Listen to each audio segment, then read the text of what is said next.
আসসালামু আলাইকুম, কেমন আছেন সবাই? আশা করছি সবাই খুব ভালো আছেন। আমি আর দুষ্টু সাভারটা আলহামদুলিল্লাহ ভালো আছি। সকাল সকাল একটু বারান্দায় আসলাম আর সাথে চা নিয়ে আসলাম, একটু গরম গরম চা খাচ্ছিলাম। খেয়ে নাস্তা খেতে বসে গেলাম। বোনের বাসায় এসেছি, একটু আরামাইশ করে মজা করে নাস্তা খাই। প্রতিদিনই আম্মুর বাসায় গেলেও সেম হয়।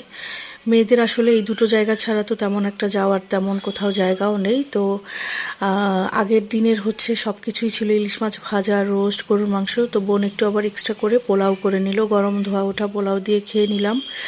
আজকে শরীরটা ভালো ছিল না, জ্বর এসেছে। তো দেখা গেছে যে তেমন ভিডিও ক্লিপসও নেওয়া হয়নি। সন্ধ্যায় আবার বোন বলল যে সাবাহাতের জন্য একটু স্যুপ করবে। তো সাবাহাতটা তো বেশি খেলো না, আমি গরম গরম 2 বাটি খেয়ে নিলাম। ভালোই লেগেছে জ্বরের মধ্যে খেতে। তারপর মেডিসিন খেয়ে নিলাম। বোন আবার কেক বানালো। আর এই যে দেখেন, দুটো বাচ্চা মাশাল্লাহ নিজেদের মতো করে একা একা খেলছে, কেউ কাউকে ডিস্টার্ব করছে না। তারপরে আমিও তাদের একটু দেখছিলাম। আর এই যে তাসিফ বেবিটাকে দেখেন, লক্ষ্মী বেবি একটা।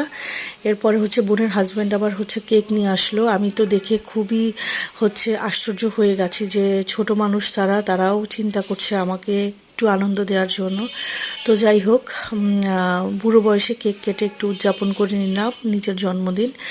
এরপরে রাতের খেতে বসে গেলাম। চিকেন ভাজা ছিল, সাথে রোস্ট ছিল। রোস্ট হলে তো সাবাহাতের আর কিছুই লাগে না, সে রোস্ট দিয়েই খেয়ে ফেলতে পারবে। সাথে ইলিশ মাছ চচ্চড়ি করেছিল বোন আবার।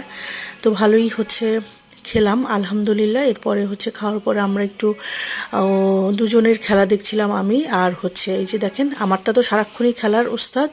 তো আজকের ভিডিও পর্যন্ত।